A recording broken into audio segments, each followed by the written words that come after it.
Les tensions entre ethnies n'en finissent pas de ravager l'Empire, tandis que le général barbare Ricimer essaie par tous les moyens d'accéder au trône. Dévoré d'ambition, il élimine tous les gêneurs, y compris ses propres amis.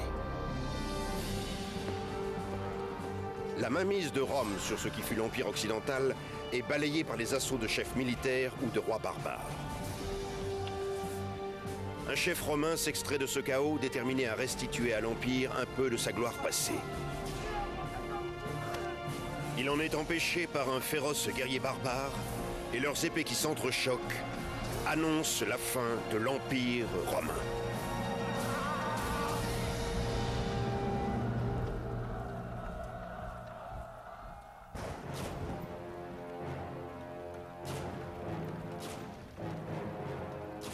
Au 5e siècle, et après plusieurs centaines d'années de combats incessants, l'Empire romain d'Occident n'est plus que l'ombre de lui-même.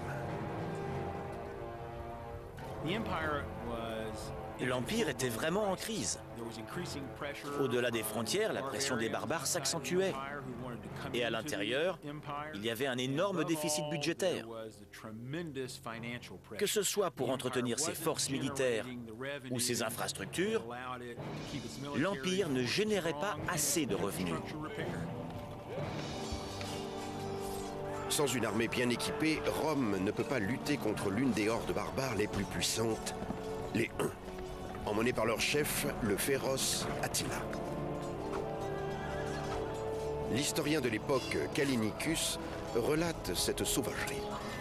Les Huns étaient si nombreux qu'ils s'emparèrent de plus d'une centaine de villes. Il y eut tant de meurtres et de sang versé qu'on n'arrivait même plus à compter les victimes. Les Huns, peuplades originaires des steppes de l'Asie centrale, dévastent ce qui restait de l'Empire romain. À proprement parler, à l'ouest, il n'y a plus de régime. L'Occident s'est désintégré. L'Occident est en ruine. Il y a tellement de groupes, tellement d'armées, tellement de puissances diverses et variées qui rivalisent pour prendre le pouvoir qu'il n'y a plus de pouvoir.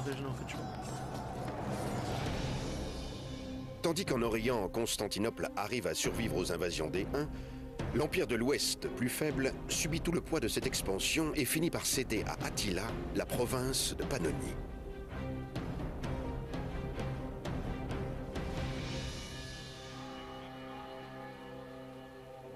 Au cœur même de ces anciens territoires, Rome doit maintenant obéir aux nouveaux chefs barbares, les Huns. Romains et barbares se différencient en tout. Leur langue, leurs vêtements, leur odeur, leur coiffure. Bien qu'ils aient vraiment eu le temps de s'habituer les uns aux autres, je pense qu'il est raisonnable d'affirmer que les tensions ethniques n'ont pas disparu. En cette période trouble, un homme évite les obstacles. Il est romain, mais il arrive à profiter du nouveau régime imposé par Attila. Il s'appelle Flavius Oreste. Romain d'origine, Oreste a grandi dans un territoire dominé par les Huns. Il accède même à un poste assez élevé à la cour d'Attila. Bien que l'Empire soit en train de se désagréger, c'est pourtant l'héritage romain d'Oreste et des autres Pannoniens qui les rendent précieux aux yeux d'Attila. Techniquement, ils sont romains, puisqu'ils parlent comme des Romains, marchent comme des Romains. Mais il faut également prendre en compte l'aspect culturel, social, tout un ensemble qui définit une nationalité et perdure des siècles durant. Oreste sait lire et écrire, ce qui en fait un être cultivé parmi les alliés barbares d'Attila. Il accède rapidement au poste de secrétaire à la cour du nouveau dirigeant. Grâce à ce poste, Oreste peut observer qu'Attila a un réel projet politique qui consiste à faire fusionner Romains et Huns, soit par le mariage, soit par des alliances politiques, afin de fonder un nouvel empire au nord.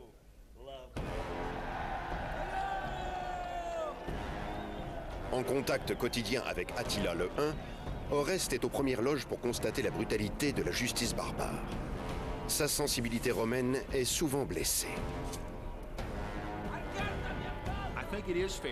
Il y a à l'époque une réelle tension ethnique entre Romains et barbares.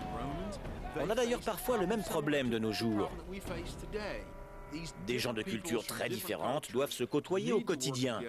Ils aimeraient vraiment se ressembler en tout. Mais il y a toujours des tensions.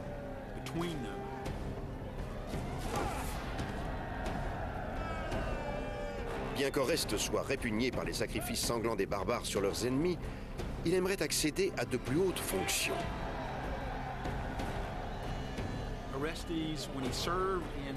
À la cour, Oreste voit bien qu'Attila est en train de fonder une nouvelle nation. Et surtout, il voit les prémices d'un nouvel empire romain, gouverné par un roi qui mêle les forces de deux peuples afin de restaurer la gloire de Rome, la Rome des rois fondateurs.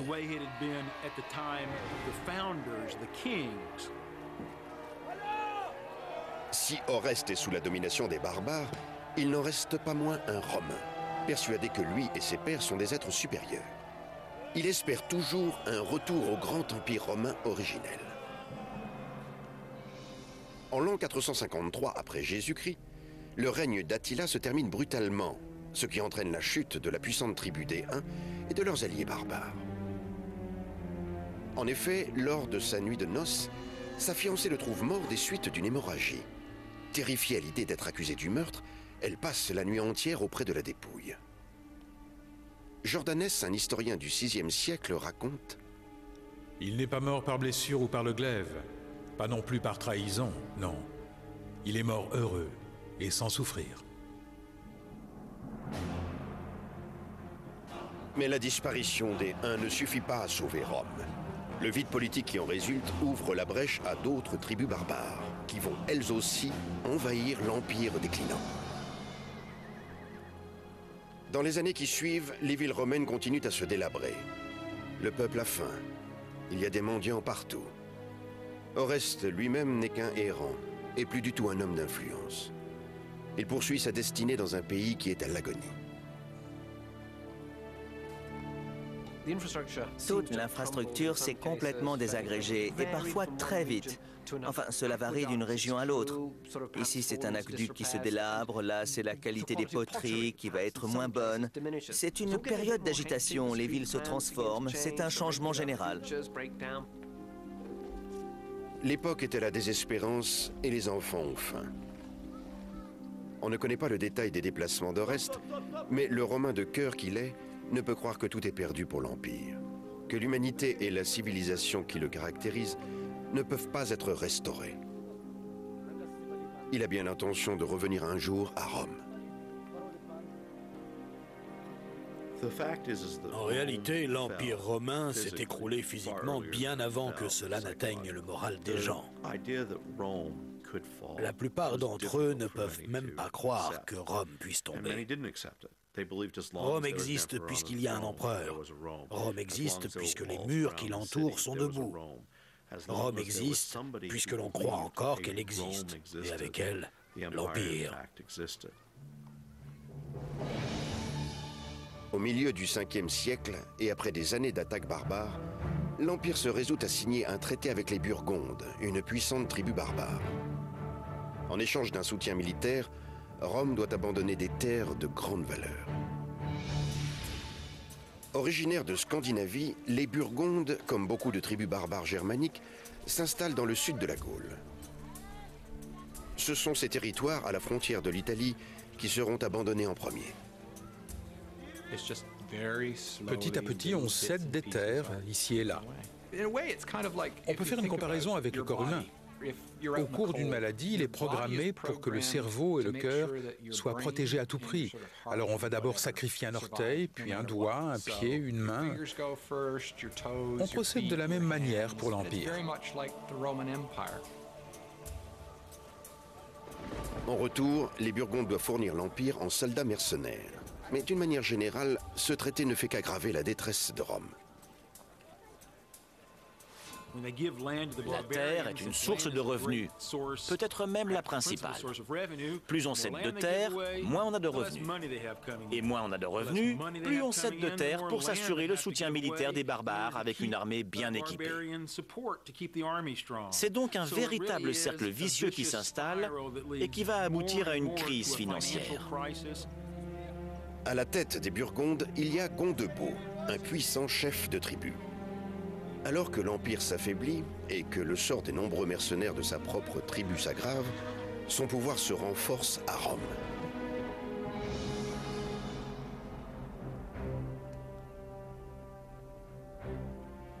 Gondebaud est nommé chef des armées dans la capitale de l'Empire, mais son pouvoir va au-delà de ce statut. C'est lui qui choisit l'empereur de Rome, Glycerius. Gondebaud choisit Glycerius parce qu'il le croit honnête. Il est clair que Glycerius est sous les ordres de Gondebaud et qu'il doit avoir tout son soutien pour gouverner efficacement. Dans l'immense salle du trône, on compte plus de barbares que de Romains. À ce moment-là, l'armée romaine est en grande partie, pour ne pas dire entièrement, composée de barbares. Il devait bien y avoir quelques Romains d'origine, mais on y voit plus de Turcs, de Germains et autres nationalités. À la tête des mercenaires barbares de Glycerius, il y a un guerrier barbare lui-même qui se nomme Odoacer. Odoacer fait partie de la garde impériale, proche du pouvoir central. C'est forcément ses compétences au sein de l'armée et ses talents de leader qui l'ont conduit jusque-là.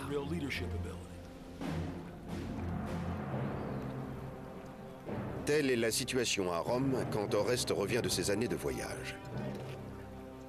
Sur le point de rencontrer Odoacer, Oreste est incapable d'imaginer les changements encourus à Rome depuis les jours de gloire de l'Empire.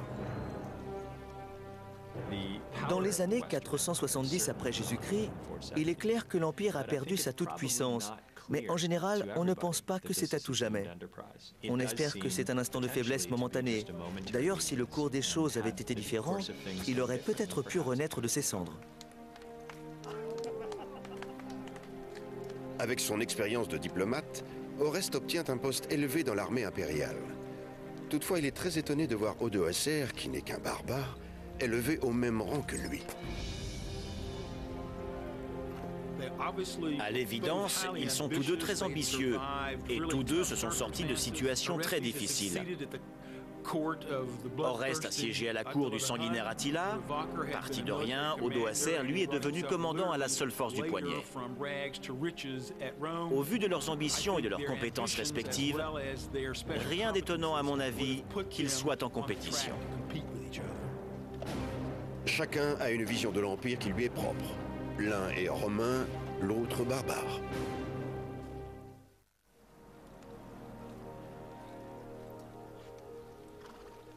Rome a choisi d'incorporer les mercenaires barbares au sein même de l'armée, espérant ainsi pouvoir les contrôler. Au 5e siècle, ils conservent vraiment leur identité germanique. Ils ont pu conserver leurs vêtements, leur nourriture, leur culture, leur structure administrative, leur structure politique et militaire. Ils ne sont pas du tout romanisés. Et voici que les guerriers de Gondebaud sont élevés au même rang que leurs collègues romains dans l'armée romaine de l'empereur Glycerius. Les soldats aux ordres de Glycerius, en fait aux ordres de Gondebaud, étaient d'origine variée. Il y avait des Burgondes, mais d'autres ethnies également.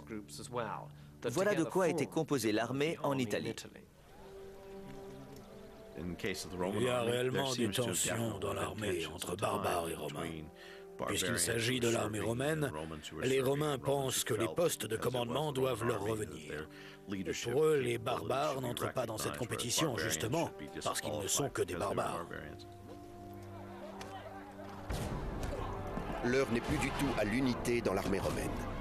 Les explosions de violence se multiplient et les différents camps s'affrontent. Même le général Oreste, autrefois reconnu pour ses talents de diplomate, se retrouve impuissant.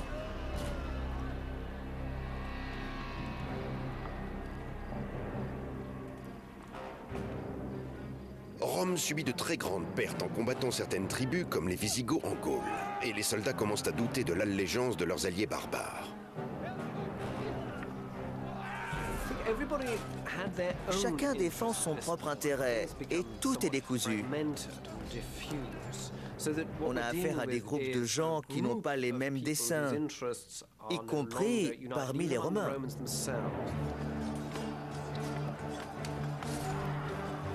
Sur les champs de bataille, c'est le chaos. On ne se bat plus pour l'Empire, mais pour soi-même. Affaibli, l'Empire romain d'Occident n'arrive plus à réprimer les mises à sac de l'ennemi sur les côtes méditerranéennes. C'est alors que l'Empire oriental, basé à Constantinople, intervient enfin.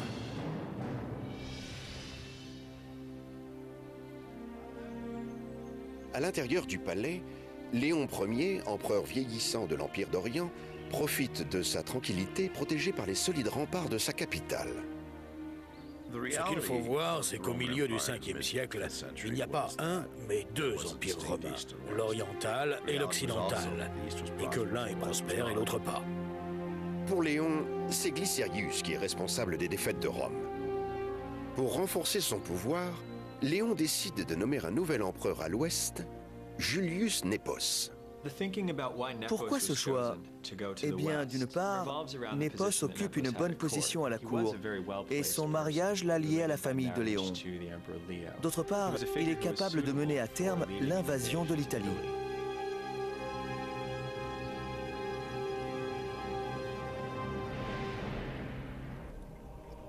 En l'an 474 après Jésus-Christ, Népos rassemble ses troupes et, en partant de Constantinople, se dirige vers l'Italie. Il n'est pas étonnant que l'Est veuille affirmer son influence et trouver un remplaçant à Glycérius. C'était prévisible. Népos, le nouvel empereur, doit faire ses preuves. Il n'a pas intérêt à échouer dans sa reconquête de l'Empire occidental qu'il doit reprendre aux barbares.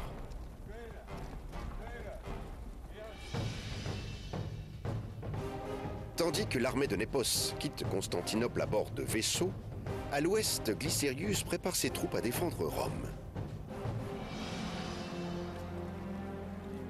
Mais dès qu'il ordonne à Oreste et à Odoacer de se préparer à la bataille, Glycérius doit faire face au problème de la loyauté des barbares. Gondebaud et ses soldats burgondes le trahissent en ce moment fatal.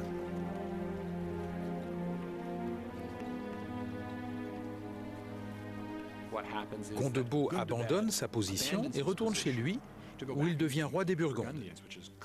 Un statut bien plus intéressant que celui de général de Glycérius.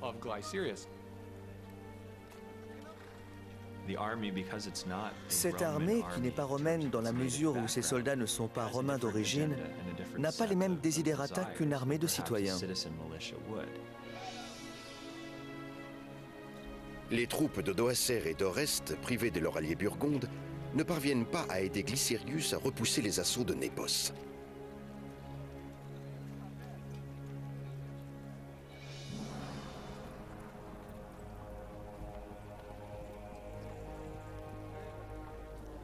Népos se rapproche de Rome, tandis que Glycérius et ses officiers vont à sa rencontre, non pour se battre, mais pour demander grâce.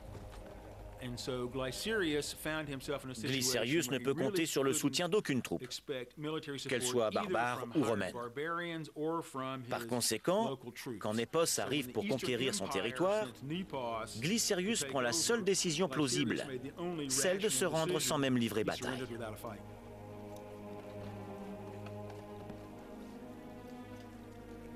Népos, qui est arrivé en Italie dans le but d'éliminer Glycérius dans le sang, finit par l'épargner. Népos pense que son accession au trône aura un air de légitimité grâce au soutien de l'empereur Léon à l'est, tandis qu'à l'ouest, Glycérius lui laissera la place en reconnaissant qu'il est l'homme de la situation. Il ordonne que Glycérius soit nommé évêque et l'envoie en exil loin de Rome.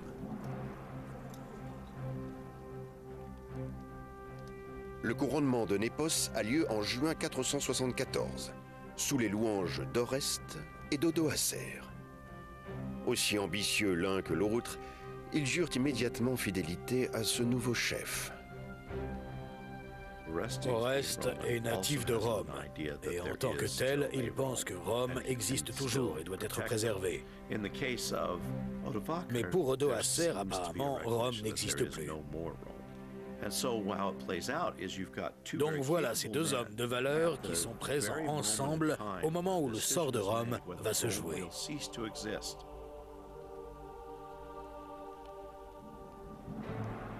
Népos élève Oreste le Romain et Odoacer le Barbare au rang les plus élevés de sa cour. Il donne aux deux hommes un pouvoir inégalé. En élevant Oreste et Odoacer au même moment, en leur donnant le même pouvoir ou au moins les mêmes honneurs, Népos semble préparer sa propre succession. Quoi qu'il en soit, il met en place deux hommes très volontaires et très compétents.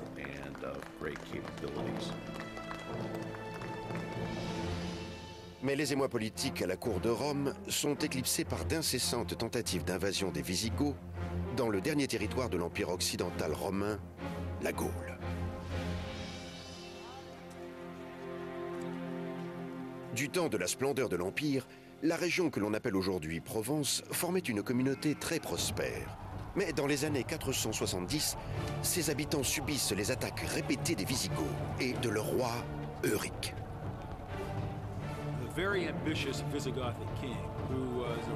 Le roi des Visigoths, ambitieux et expansionniste, décide d'attaquer ce territoire du sud de la France qui ne lui appartient pas encore. Les Visigoths ont une puissance réellement implacable. Petit à petit, la domination romaine en Gaule s'amoindrit jusqu'à ne plus subsister que dans cette mince bande de terre le long de la côte méditerranéenne. Sans pitié à l'égard des citoyens romains, les sanguinaires guerriers visigoths dévastent les villages de Provence.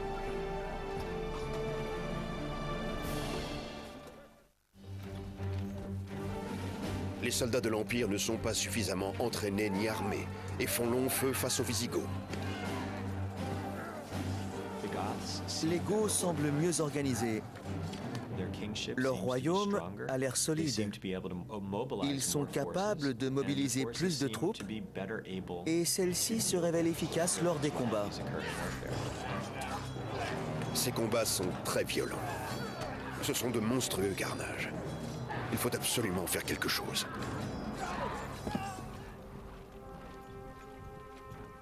Oreste, le commandant romain, n'a pas l'expérience de la guerre et pourtant c'est lui que Népos dépêche en Gaule pour chasser les barbares.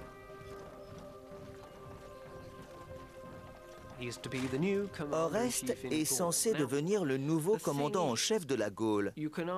Mais est-ce vraiment un grand honneur?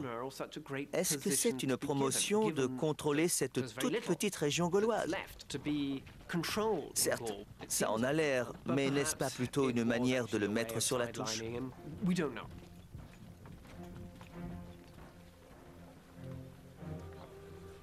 À la frontière italienne, Oreste, l'ancien diplomate, s'exerce à la stratégie militaire. Car de son côté, il espère bien se débarrasser d'Odoacer et de Népos.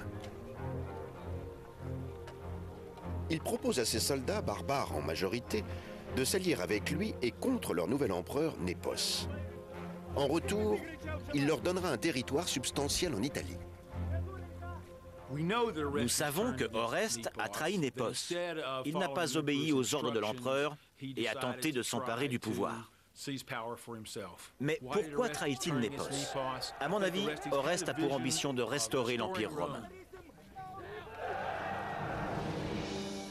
Abandonnant la Gaule aux Visigoths, Oreste décide de mener son armée de l'Italie du Nord jusqu'à Rome. Apprenant cette menace d'invasion, Népos s'enfuit à Ravenne. En août 475, Oreste marche sur Ravenne et ordonne à ses troupes de fouiller la ville de fond en comble pour trouver Népos. Les soldats barbares se déchaînent, ils terrorisent les habitants et détruisent tout sur leur chemin. Il y a deux possibilités. Soit Oreste soupçonne Népos de vouloir céder l'Empire aux barbares, soit il est avide de pouvoir et veut capturer Rome pour assouvir son ambition. Mais le couteau sous la gorge, personne ne révèle la cachette de l'empereur.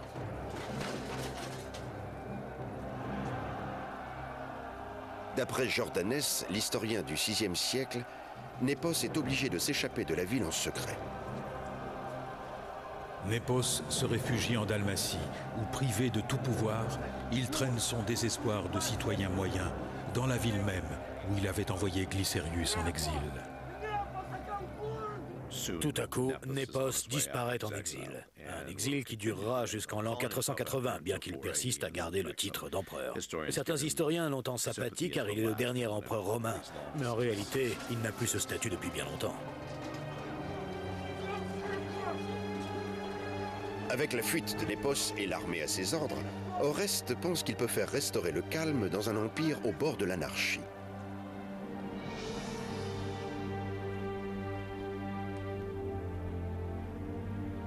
Curieusement, Oreste ne monte pas sur le trône, mais l'offre à son jeune fils, Romulus Augustulus, qu'il nomme empereur.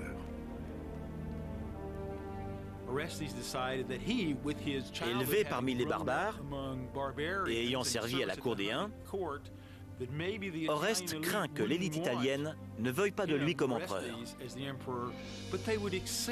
mais que son fils Romulus, un Italien pure souche, sera mieux accepté pour gouverner, au nom d'une tradition ancestrale qui pourtant ne rime plus à rien.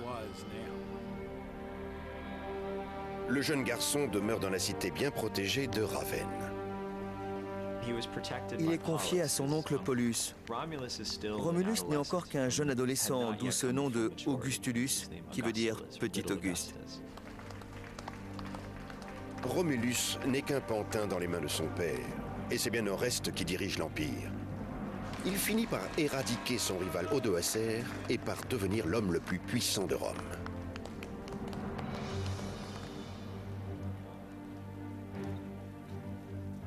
Tout à sa vanité, Oreste fait fi de sa promesse à ses troupes. Mais elles ont rempli leur contrat. Elles ont chassé Népos et réclament donc le territoire promis. Et elles veulent vraiment s'installer en Italie, que leur nouveau territoire soit situé là, au pays des traditions sénatoriales. Mais Oreste connaît les Romains, il sait que c'est impossible et il refuse. Oreste n'a pas de quoi payer les soldats. Mais pour les soldats, un empereur est un employeur. Oreste a pris le pouvoir, mis son fils sur le trône, et voilà qu'il ne peut ni payer son dû, ni donner le territoire promis. La décision ne se fait pas attendre. Il faut faire tomber cet empereur et le remplacer par un autre qui donnera aux troupes ce qu'elles demandent. Protégé par ses gardes, Oreste arrive à s'enfuir, mais il sous-estime la puissance de cette armée barbare et sa soif de vengeance.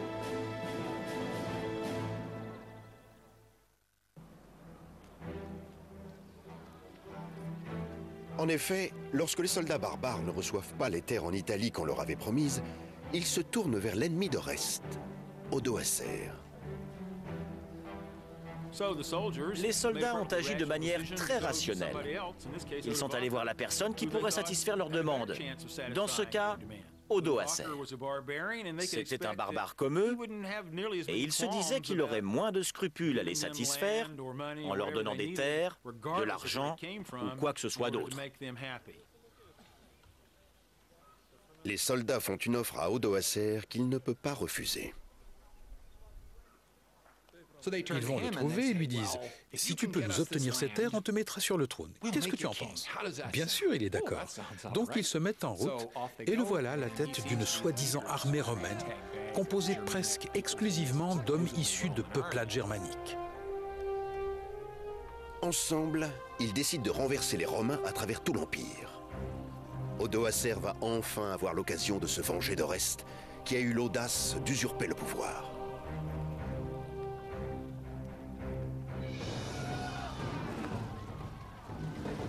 Ils lancent alors des raids sur toutes les villes d'Italie. Les textes que nous avons de cet épisode parlent de jours entiers de pillage, des riches à qui on vole tous les biens. Après avoir risqué leur vie pour un empire qui n'est même pas le leur, les soldats barbares sentent que le temps est venu pour Rome de payer dans le sang ce qu'ils refusaient de payer en argent ou en terre.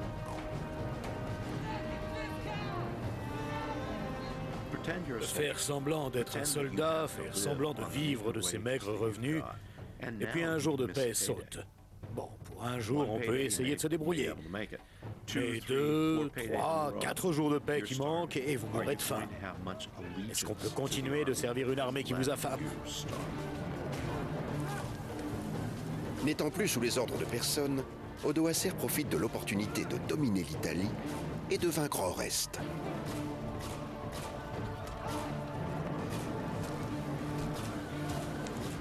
En 476, nous n'avons pas affaire à une guerre ouverte. Il n'y a pas de grandes batailles, pas de sièges. Il s'agit de soldats affamés qui essaient de survivre.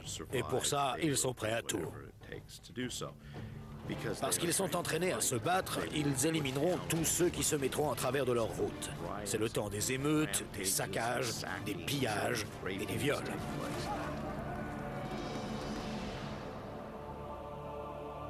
Alors qu'Odoacer se rapproche, Oreste laisse son fils Romulus chez son oncle Paulus à Ravenne, tandis que lui s'enfuit à Ticinium, dans le nord de l'Italie.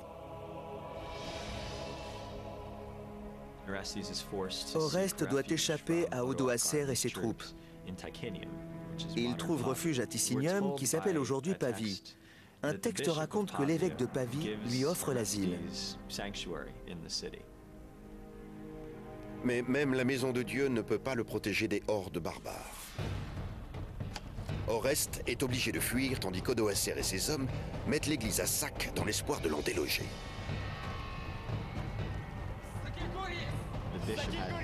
Tout l'argent du tronc des pauvres est volé par les hommes d'Odoacer qui ont également tout brûlé sur leur passage, y compris l'église.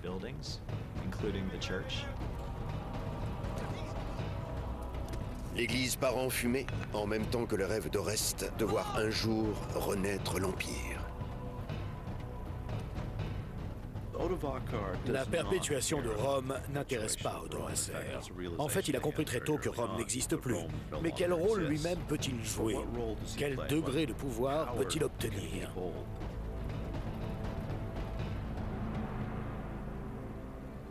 Oreste parvient à s'enfuir de Ticinium et espère trouver assez de temps pour se préparer à affronter Odoacer.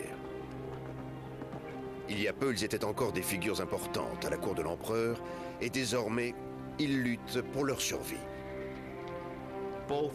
Tous les deux étaient fiers de leur position. Mais aucun ne veut reconnaître le pouvoir de l'autre. Face à une telle situation, le conflit est la seule issue. Oreste et son armée atteignent Placentia, aujourd'hui Plaisance. C'est là que va avoir lieu l'affrontement.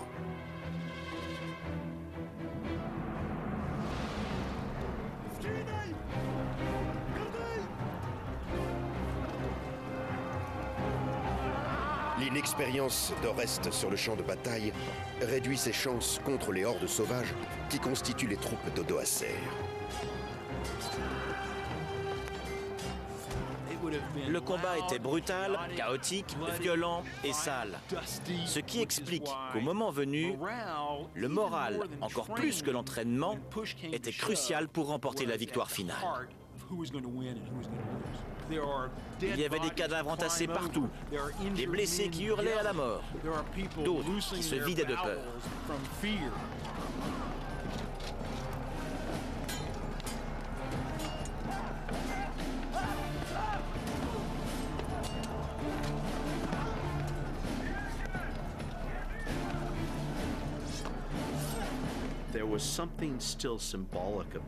Il demeurait une idée symbolique de l'Empire, et certains s'y raccrochaient et croyaient qu'ils pouvaient encore sauver un petit bout du pouvoir qu'ils exerçaient.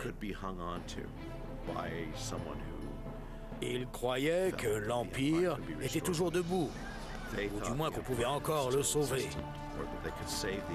En tant qu'historien, on sait bien que ce sera impossible. Malgré l'évidence de sa défaite, Oreste refuse de la reconnaître.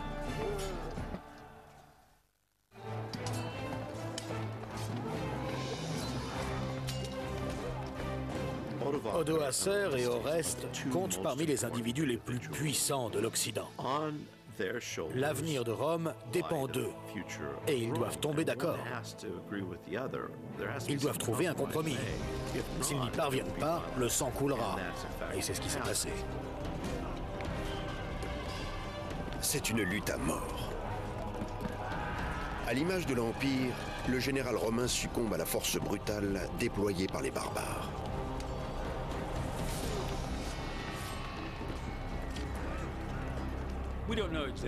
Nous ne savons pas exactement ce qui s'est passé lorsque Odoacer a rattrapé Oreste. Mais j'imagine que ce dernier a dû connaître une mort rapide et violente. Il n'a pas dû y avoir de cérémonie ni de funérailles fastueuses ensuite. Il fallait faire disparaître Oreste. Je suis persuadé que son élimination a été rapide, discrète et totale.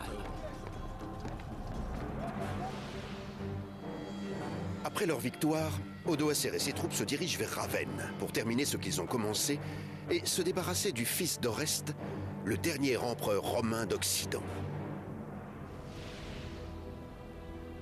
Âgé de 12 ans, l'empereur Romulus Augustulus et son oncle ne savent pas encore qu'Oreste est mort et sont surpris de l'assaut lancé par les hommes d'Odoacer.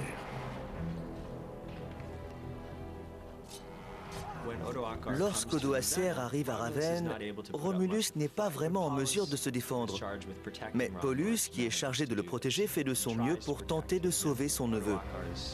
Mais les hommes d'Odoacer finissent par tuer Paulus et partent à la recherche du jeune empereur. Terrifié par l'assassinat de son oncle, le garçon tente de s'enfuir. Mais le dernier empereur romain n'échappe pas longtemps aux barbares et se retrouve piégé comme un animal. Il n'y a pas d'issue. Romulus n'est qu'un chef de file, donc Odoacer n'a aucune raison de lui faire quoi que ce soit.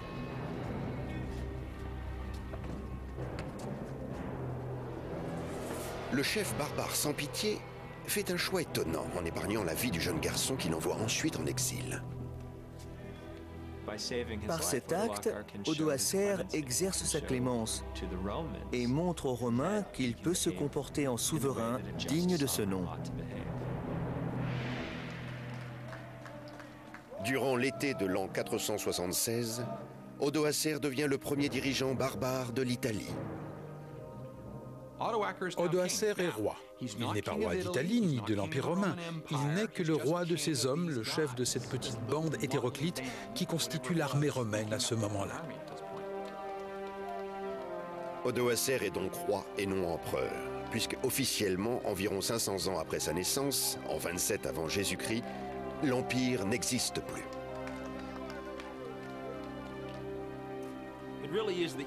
C'est la fin de l'Empire romain en Occident.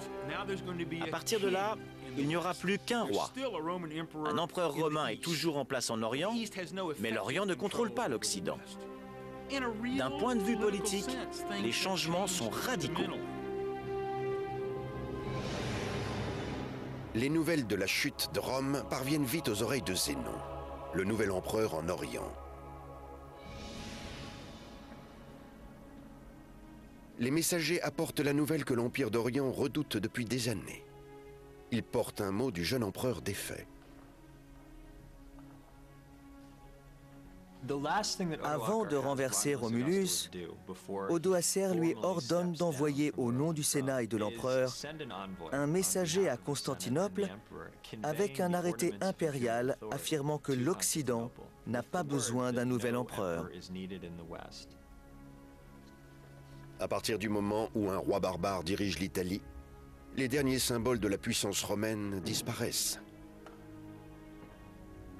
Nous savons qu'Odoacer a proclamé publiquement qu'il ne porterait pas la toche pourpre ni la couronne dorée qui constituaient les atours de l'empereur romain. Odoacer représentait un certain renouveau. C'était un roi en Occident et non plus un empereur. La toge, la couronne et les bijoux étaient à présent ceux de l'empereur d'Orient.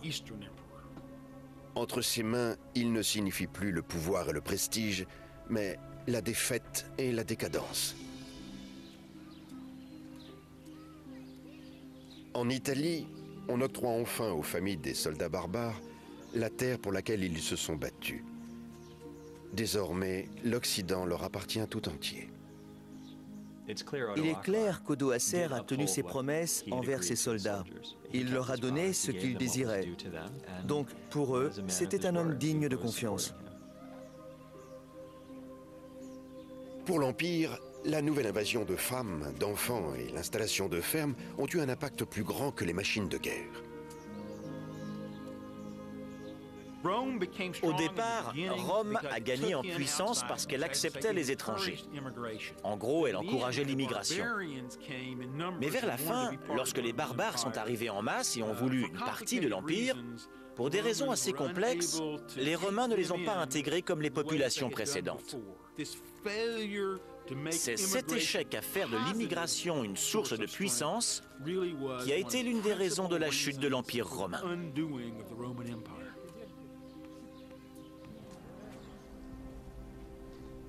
Malgré cela, les formidables connaissances nées de la civilisation romaine ont pu être sauvegardées grâce au travail effectué dans des lieux un peu à l'écart, comme les monastères ou les bibliothèques. L'idée de Rome a survécu parce que dans ces enclaves, on mettait l'accent sur l'apprentissage, l'éducation et les livres, sur ce qu'était Rome, les classiques de sa littérature et sa culture. Tout cela était considéré comme le fondement d'une vie civilisée. L'Empire romain nous a laissé un héritage formidable en Occident.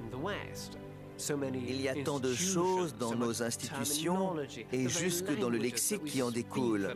Les langues que nous parlons sont marquées par cette influence. Elle est partout autour de nous. Nous ne pouvons pas y échapper et c'est ça l'essentiel.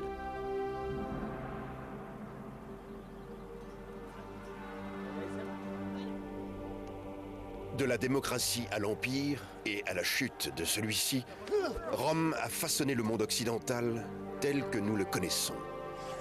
Sa civilisation a survécu à des siècles de guerre, de persécutions, de corruption et de fléaux, pour s'éteindre à petit feu entre les mains de soldats barbares. Il y a un certain romantisme autour de la chute de l'Empire et autour de l'Empire tout court. Il faut dire qu'il a énormément participé à créer le monde moderne. Mais soyons lucides, tout cela remonte à 1500 ans.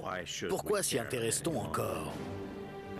Je crois que la réponse est très simple. Parce que Rome englobe à la fois les meilleurs et les pires aspects de l'humanité. En les étudiant, on les comprend mieux. Et ainsi pourra-t-on peut-être s'inspirer des bonnes choses et éviter de reproduire les mauvaises.